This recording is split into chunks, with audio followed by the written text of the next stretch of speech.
Olá, caminhante. Tudo bem? Muita graça e muita paz de Deus para a tua vida.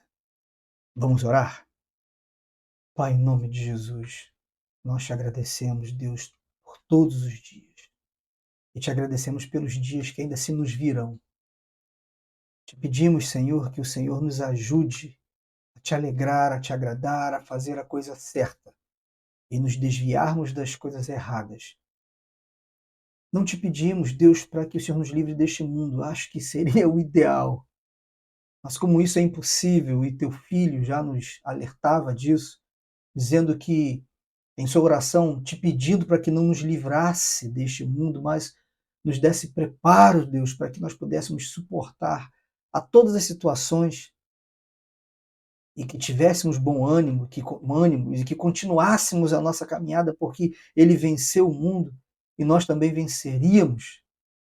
Bem, até hoje nós vencemos e te pedimos para vencer mais hoje e os dias que se nos virão. Em nome de Jesus, nos lançamos aos teus braços e confiamos em ti, porque só o Senhor é o fiel da balança e o fiel da medida também. Em nome de Jesus, amém. Esse é o nosso livro, como todos nós sabemos, e hoje é o nosso 12º dia, desenvolvendo a amizade com Deus.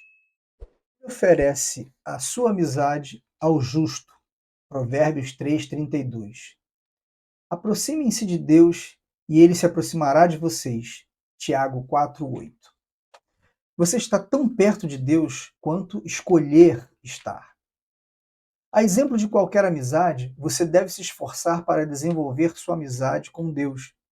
Isso não acontecerá por acidente. É necessário querer, ter tempo e energia. Se você deseja um vínculo mais profundo e íntimo com Deus, deve aprender a partilhar de forma honesta com Ele e seus sentimentos, ter confiança quando Ele te pedir para fazer algo, aprender a se importar com aquilo que Ele se importa e desejar sua amizade mais do que qualquer outra coisa. Devo optar por ser sincero com Deus. O primeiro elemento fundamental de uma amizade mais profunda com Deus é ser absolutamente sincero a respeito de tuas falhas e sentimentos. Deus não espera que você seja perfeito, mas insiste em que você seja absolutamente sincero. Nenhum dos amigos de Deus que aparecem na Bíblia era perfeito. Se a perfeição fosse um requisito para a amizade com Deus, jamais poderíamos ser seus amigos.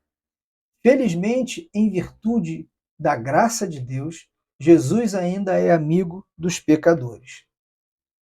Na Bíblia, os amigos de Deus foram sinceros sobre seus sentimentos, frequentemente reclamando, criticando, acusando e discutindo com o seu Criador. Deus, entretanto, não parecia se aborrecer com suas fraquezas. Na verdade, ele as incentivava. Deus permitiu que Abraão o questionasse e desafiasse a respeito da destruição de Sodoma. Abraão importunou a Deus sobre o que seria necessário para poupar a cidade, negociando desde 50 até somente 10 pessoas justas.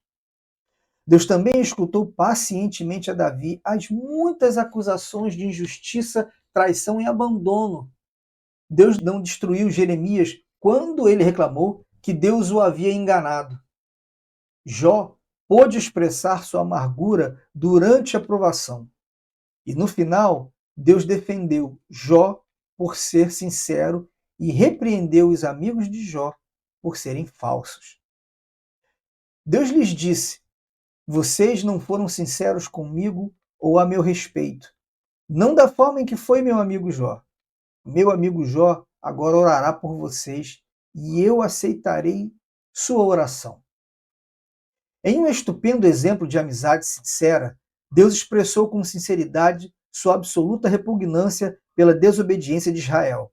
Ele disse a Moisés que manteria a promessa de dar aos israelitas a terra prometida, mas não daria mais nenhum passo com eles no deserto. Deus estava saturado e disse a Moisés exatamente como se sentia. Moisés, falando como um amigo de Deus, respondeu de forma igualmente sincera: Tu me ordenaste, conduza este povo, mas não me permites saber quem enviarás comigo. Se me vês como um agrado, revela-me aos teus propósitos. Lembre-te de que esta nação é o teu povo. Se não fores conosco, não nos envies. Como saberá que eu e o teu povo podemos contar com o teu favor se não nos acompanhares? O Senhor disse a Moisés: Farei o que me pede, porque tenho me agradado de você e o conheço pelo nome. Deus pode lidar com esse tipo de fraqueza a toda prova da parte de você? Sem dúvida. A verdadeira amizade é edificada sobre a transparência. O que poderia parecer audácia, Deus vê como autenticidade. Deus escuta as palavras exaltadas de seus amigos. Ele se aborrece com as frases feitas, religiosas e previsíveis. Para ser amigo de Deus, você deve ser sincero com Ele e dividir seus verdadeiros sentimentos e não o que você pensa que deveria sentir ou dizer. É provável que você precise confessar uma raiva, um ressentimento escondido em relação a Deus em certas áreas de tua vida, nas quais você se sentiu enganado ou decepcionado.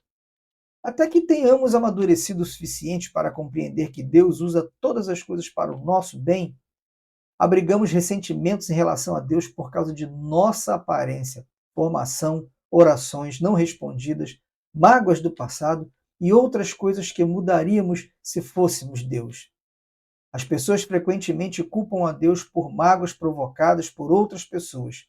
Isso cria o que William Backus chama de seus problemas ocultos com Deus. A amargura é a maior de todas as barreiras para a amizade com Deus. Por que eu iria querer ser amigo de Deus se ele permitiu isto? O antídoto, é claro, é atinar que Deus sempre age no teu melhor interesse, mesmo quando é doloroso e você não compreende. Mas liberar-se de teus ressentimentos e revelar teus sentimentos é o primeiro passo para a cura. Do mesmo modo que tantas pessoas na Bíblia, diga a Deus exatamente como você se sente. Para nos instruir na honestidade sincera, Deus nos deu o livro de Salmos, um manual de adoração cheio de discursos descontrolados, delírios, dúvidas, medos, ressentimentos e sofrimentos intensos, combinados com ação de graças, louvores e declarações de fé. Todas as emoções possíveis estão catalogadas no livro de Salmos. Quando você lê as confissões emocionadas de Davi e de outros, percebe que é assim que Deus quer que você o adore, sem reter absolutamente nada do que sente. Você pode orar como Davi: derramo diante dele as minhas queixas e conto-lhe todos os meus aborrecimentos. Estou totalmente abatido. É animador saber que todos os amigos íntimos de Deus, Moisés, Davi, Abraão, Jó e outros, tiveram acessos de dúvidas. Mas em vez de mascarar seus receios com frases feitas, eles os expressaram sinceramente, aberta e publicamente. Exprimir as dúvidas, às vezes, é o primeiro passo em direção ao próximo nível de intimidade com Deus. Devo optar por obedecer a Deus na fé. Todas as vezes que você confia na sabedoria de Deus e faz tudo o que ele diz, mesmo sem compreender, você aprofunda a tua amizade com ele. Normalmente não consideramos a obediência como característica de amizade. Ela é reservada para o relacionamento com um pai, chefe, oficial superior, não um amigo. Entretanto, Jesus deixou claro que a obediência é uma condição para obter intimidade com Deus. Ele disse: vocês serão meus amigos se fizerem o que eu lhes ordeno. No último capítulo, assinalei que a palavra usada por Jesus quando nos chamou de amigos poderia se referir a amigos do rei, em uma corte. Embora esses companheiros íntimos tivessem privilégios especiais, eles ainda estavam sujeitos ao rei e tinham de obedecer às suas ordens. Somos amigos de Deus, mas não somos seus iguais. Ele é o nosso amado líder e nós o seguiremos. Obedecemos a Deus não por obrigação, medo ou imposição, mas porque o amamos e confiamos que Ele sabe o que é melhor para nós. Queremos seguir a Cristo em virtude da gratidão que sentimos por tudo que Ele nos fez.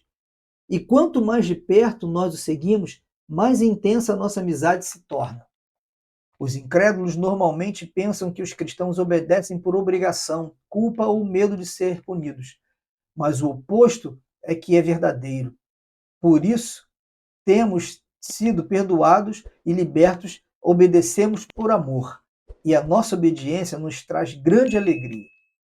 Jesus disse: Como o Pai me amou, assim eu os amei. Permaneçam no meu amor. Se vocês obedecerem aos meus mandamentos, permanecerão no meu amor, assim como tenho obedecido aos mandamentos de meu Pai, e em seu amor permaneço. Tenho-lhes dito estas palavras para que a minha alegria esteja com vocês e a alegria de vocês seja completa. Repare, Jesus espera que façamos somente o que ele fez com o Pai. Seu relacionamento com o Pai é o modelo para nosso relacionamento com ele. Jesus fez tudo o que o Pai pediu que ele fizesse graças ao amor. A verdadeira amizade não é indolente, ela age quando Jesus nos pede que amemos uns aos outros, que ajudemos os necessitados, dividamos nossos recursos, conservemos nossa vida limpa, perdoemos e levemos outros a ele. O amor nos estimula a obedecer imediatamente. Somos frequentemente desafiados a fazer grandes coisas para Deus. Na realidade, Deus fica mais satisfeito quando fazemos pequenas coisas para Ele por amor. Elas podem passar desapercebidas de outras pessoas, mas Deus as observa e as considera atos de adoração. Grandes oportunidades podem acontecer uma única vez durante toda a vida, mas pequenas oportunidades nos cercam todos os dias. Mesmo por um simples ato, como dizer a verdade, ser gentil e animar os outros, trazemos um sorriso à face de Deus. Deus guarda simples atos de obediência como se fosse um tesouro, mais do que orações, louvores ou ofertas. A Bíblia diz: o que agrada mais ao Senhor, holocausto e sacrifícios ou obediência à sua voz. É melhor obedecer do que sacrificar. Jesus iniciou seu ministério público com a idade de 30 anos, ao ser batizado por João. Naquele momento, Deus falou do céu: Este é o meu filho amado, e estou plenamente satisfeito com ele. O que Jesus vinha fazendo durante 30 anos que agradava tanto a Deus? A Bíblia não diz nada sobre esses anos desconhecidos, com exceção de uma única frase em Lucas 2,51. Então foi com eles para Nazaré, e era-lhes obediente. 30 anos agradando a Deus foram resumidos em 3 palavras: era-lhes obediente. Devo optar por valorizar o que Deus valoriza. É isso que os amigos fazem. Importam-se com o que é importante para outra pessoa. Quanto mais você se torna amigo de Deus, mais se importa com as coisas com as quais ele se importa. Sofre com as coisas porque ele sofre e se alegra com as coisas que lhe dão prazer. Paulo é o melhor exemplo disso. As prioridades de Deus eram suas prioridades e os desejos de Deus eram seus. O que me deixa tão transtornado é preocupar-me tanto com vocês. Esse é o zelo de Deus que queima dentro de mim. Davi se sentia da mesma forma. O zelo pela tua casa me consome e os insultos daqueles que te insultam caem sobre mim. O que importa mais para Deus? A redenção de seu povo. Ele quer que todos os seus filhos perdidos sejam achados. Esse é o único motivo pelo qual Jesus veio à Terra. A coisa mais preciosa ao coração de Deus é a morte de seu filho. A segunda coisa mais preciosa é quando seus filhos comunicam essas novas a outras pessoas. Para ser amigos de Deus, você deve se interessar por todas as pessoas ao seu redor, com as quais Deus se importa. Amigos de Deus contam aos seus amigos a respeito de Deus. Mais do que qualquer outra coisa, devo desejar ser amigo de Deus. Os salmos estão cheios de exemplos desse desejo. Davi, acima de tudo, desejou apaixonadamente conhecer a Deus. Ele usou palavras como anelo, anseio, sede, fome. Ele almejava a Deus. Ele disse: há uma coisa que realmente desejo do Senhor. O privilégio de viver durante toda a minha vida na tua presença, para descobrir a cada dia um pouco mais de tua perfeição e amor. Em outro salmo ele disse: o teu amor é melhor do que a vida. O desejo de Jacó pelas bênçãos de Deus na sua vida era tão intenso que ele lutou durante toda a noite com Deus, dizendo: não te deixarei ir a não ser que me abençoes. A parte mais maravilhosa dessa história é que Deus, que é todo-poderoso, deixou Jacó vencer. Deus não fica ofendido quando lutamos com ele, porque lutar exige contato pessoal e nos traz para perto dele. Lutar também é uma atitude apaixonada, e Deus gosta quando estamos apaixonados por ele. Paulo foi outro homem apaixonado por sua amizade com Deus. Nada era mais importante, era sua primeira prioridade, objeto de sua total concentração e o mais importante objetivo de sua vida. Esse é o motivo pelo qual Deus usou Paulo de forma tão grandiosa. A versão bíblica da paixão de Paulo. Meu firme propósito é que eu possa conhecê-lo e que eu possa conhecê-lo cada vez mais profunda e intimamente, percebendo, reconhecendo e compreendendo as maravilhas de sua pessoa com mais clareza e intensidade. A verdade é, você está tão perto de Deus quanto escolhe estar. Amizade íntima com Deus é uma escolha, não um fato fortuito. Você deve buscá-la intencionalmente. Você realmente a quer mais do que qualquer outra coisa? Qual a importância disso para você? Vale a pena desistir de outras coisas por causa dela? Ela vale o esforço de desenvolver os hábitos e habilidades necessários? Você pode ter sido apaixonado por Deus no passado, mas perdeu aquele desejo. Esse foi o problema dos cristãos de Laodiceia. Haviam perdido o primeiro amor, faziam todas as coisas corretamente, mas por obrigação e não por amor.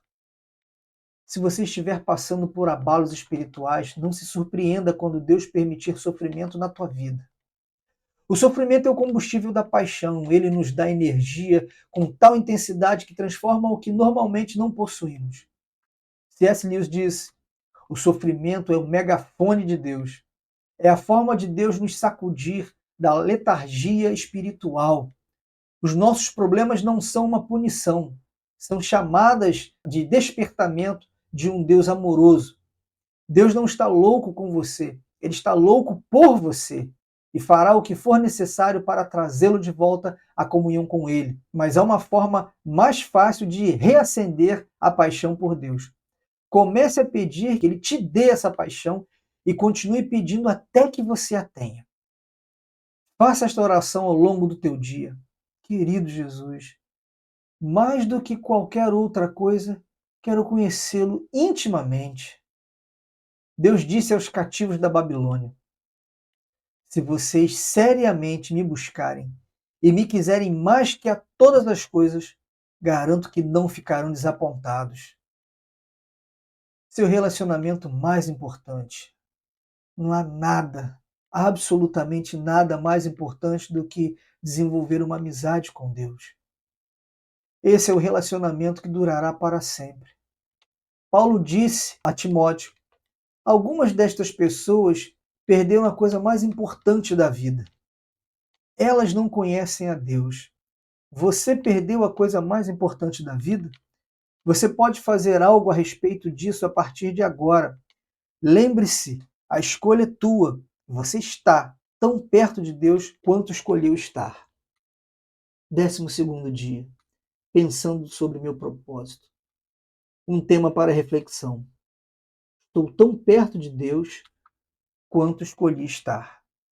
Um versículo para memorizar. Aproximem-se de Deus e ele se aproximará de vocês. Tiago 4:8. Uma pergunta para meditar. Quais escolhas práticas eu farei hoje para me aproximar mais de Deus? Tiago 4:8.